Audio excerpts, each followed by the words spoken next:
कोपरगांव नामक एक छोटे से कस्बे में मंगाराम नाम का एक ऑटो ड्राइवर रहता। वह अपनी पुरानी खटारा ऑटो चलाकर अपना गुजारा करता। वह ऑटो किसी भी पल स्टार्ट होगी, बीच सड़क पर किस पल बंद हो जाएगी, यह खुद ऑटो बनाने वाले इंजीनियर को भी पता नहीं होता था। गांव के लोग आपातकालीन में कहीं जाना होता तो मंगाराम के ऑटो की तरफ भूलकर भी नहीं देखते। अगर गलती से कोई यात्री उस ऑटो में बैठ जाता और ऑटो बंद हो जाती तो बीच सड़क पर धक्का न लगा पाने के कारण मंगाराम को तरह तरह की गालियां देते हुए उतर जाते। अब बारिश का मौसम आ गया तो मंगाराम की मुसीबतें तो बयान नहीं की जाती। सड़क पर घुटनों तक पानी भर जाना ही काफी था। ऑटो के साइलेंसर में पानी घुस जाता और गाड़ी तुरंत बंद हो जाती।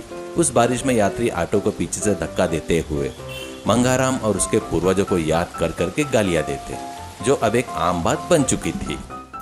एक दिन शाम को बस स्टैंड के पास वाली चाय की दुकान पर मंगाराम अपनी ऑटो रोककर चाय पीते हुए खड़ा था। उसी चाय की दुकान के पीछे एक छोटी सी बेंच पर धना और कालू नाम के दो चोर चुपके से बात कर रहे थे।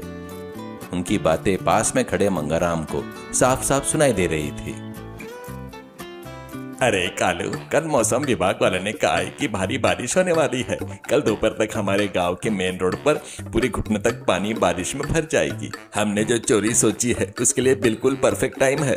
अरे धना, कल दोपहर में लोग बारिश की वजह से अपने घर में ही बैठे रहेंगे। हम गांव में मेन बैंक में घुसकर कैश काउंटर में रखे पैसे सारे बोरिया में समेट लेंगे।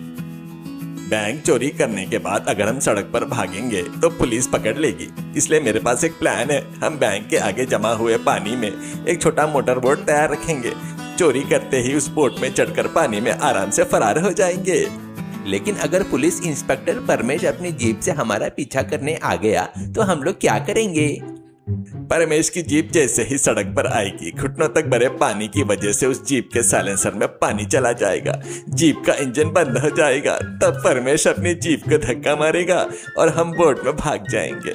कोई भी हमें नहीं पकड़ पाएगा। ये सारी बातें सुनकर मंगाराम हक्का बक्का रह गया। चोरों का पूरा प्लान सुन लेने के बाद उन पर कोई शक न हो, इसलिए वह धीरे से वहां से खिसक गया और सीधे अपनी ऑटो को लेकर पुलिस स्टेशन पहुंच गया। पुलिस स्टेशन में इंस्पेक्टर परमेश भारी तनाव में थे। बड़े अधिकारियों से अपराधियों का सुराग न मिल पाने के कारण फोन पर डांट खा रहे थे। वे मेज पर रखी फाइलों को इधर उधर फेंक रहे थे। ठीक उसी समय मंगाराम भागता हुआ अंदर आया। सर, इंस्पेक्टर परमेश्वर, बहुत बड़ा अनर्थ होने वाला है सर। गांव के बैंक में चोरी करने के लिए धना और कालू ने दोनों ने बहुत बड़ा प्लान बनाया है सर। परमेश गुस्से में फोन काटते हुए, अरे मंगाराम, तुम अपनी इस खटारा ऑटो को लेकर पूरे गांव में घूम घूम कर यात्रियों को परेशान करने के अलावा अब स्टेशन में आकर मुझे परेशान करने आए हो क्या? वैसे भी मैं बड़े अधिकारियों की डांट से मरा जा रहा हूँ, ऊपर से तुम्हारी चोरी की नौटंकी क्या है? मंगाराम हाथ जोड़कर, सच है सर, मैं अपने कानों से सुना है। कल बारिश पड़ने पर सड़क पर पानी आते ही वह बैंक में चोरी करके मोटर बोट में भागने की फिराक में है। वे तो ये कहकर हंस भी रहे थे कि आपकी जीप में साइलेंसर का पानी घुस जाने के बाद आपकी जीप बंद हो जाएगी सर।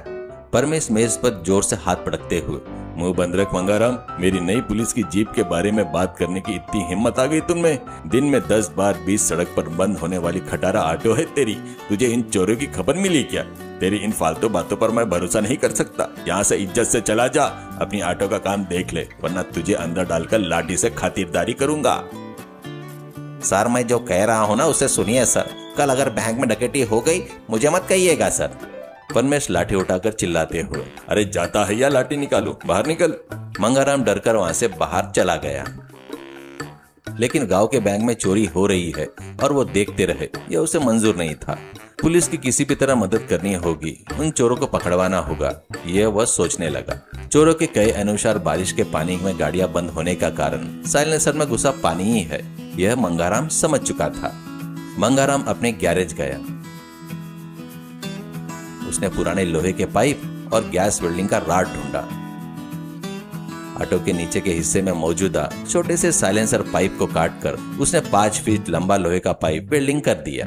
उस पाइप को उसने ऑटो की छत से भी ऊंचा सीधा आसमान की तरफ मुंह किए हुए फिट कर दिया।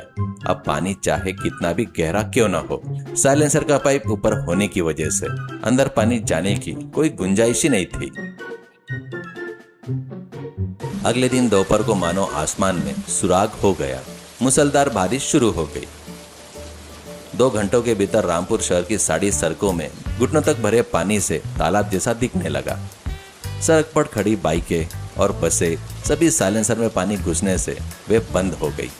मंगाराम ने अपनी नई लंबी साइलेंसर वाली ऑटो को स्टार्ट किया। डब डब डब डब की आवाज करते हुए, लंबे पाइप से धुआं छोड़ते हुए ऑटो बिना किसी रुकावट के पानी से आराम से आगे बढ़ने लगी। मंगाराम अपनी ऑटो को सीधे रामपुर के मेन बैंक के पास लेकर आया। तब तक आगे पानी में धना और कालू तैयार की हुई मोटर बाइक तैयार रखी थी। बैंक के अंदर से धना और कालू बड़े बड़े पैसों के बोरे को लेकर भागते हुए बाहर आए।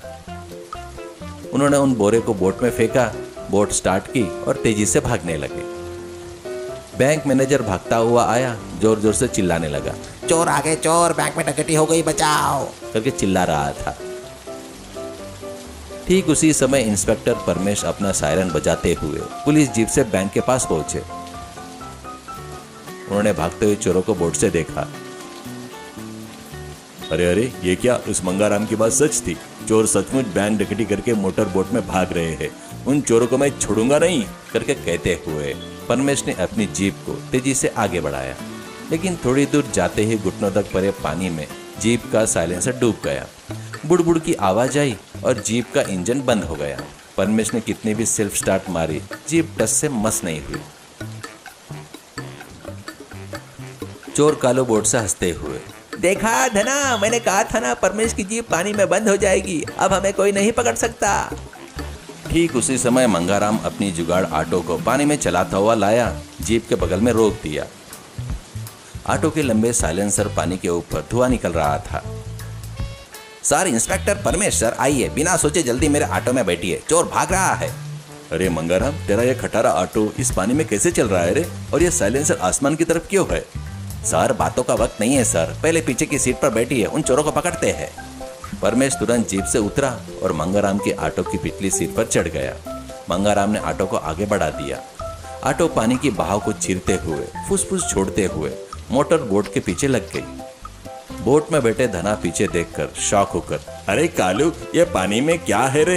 रॉकेट की जैसी गाड़ी आ रही है, उसको लंबा पाइप लगा है, उसके अंदर परमेश बैठा है रे, तुरंत बोट की स्पीड बढ़ा रे भाई। मंगाराम हैंडल कसकर पकड़कर फुल एक्सीलेटर बढ़ाता है। पानी में बोट जितनी फास्ट जा रही थी, मंगाराम की ऑटो उससे भी फास्ट आगे बढ़ रही थी। सड़क के किनारे खड़े लोग इस अनोखे ऑटो को देखकर तालियां बजा रहे थे। आखिरकार मंगाराम ने अपनी ऑटो से उस मोटर बोट को ओवरटेक किया और बोट के आगे ऑटो को खड़ा कर दिया। परमेश ऑटो से कूदा और धना और कालू की गर्दन दबोच ली। इस पुलिस परमेश से भागना तुम्हारी बस की बात नहीं है रे, चलो स्टेशन।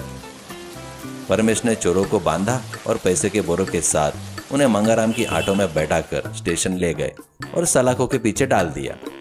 अगले दिन सुबह रामपुर पुलिस स्टेशन में एक बड़ा पत्रकार सम्मेलन रखा गया। परमेश ने मंगाराम को अपने बगल में खड़ा किया, उसे पूरे 10 लाख रुपए का चेक सौंप दिया।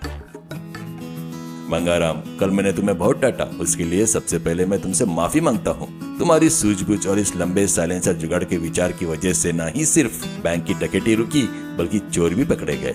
सरकार तुम्हारी इस बहादुरी और समझदारी से खुश होकर ये 10 लाख रुपए का इनाम दे रही है। बहुत बहुत धन्यवाद परमेश सर, मेरा यह ऑटो साइलेंसर सिर्फ मेरा ही नहीं, पूरे गांव के काम आया। इस बात से मुझे बहुत खुशी हुई। उस 10 लाख रुपए के इनाम से मंगाराम की जिंदगी पूरी तरह बदल गई। उसने उन पैसों से 10 नई ऑटो खरीदी, हर ऑटो पानी में ना डूबने वाले साइलेंसर लगवा दिए।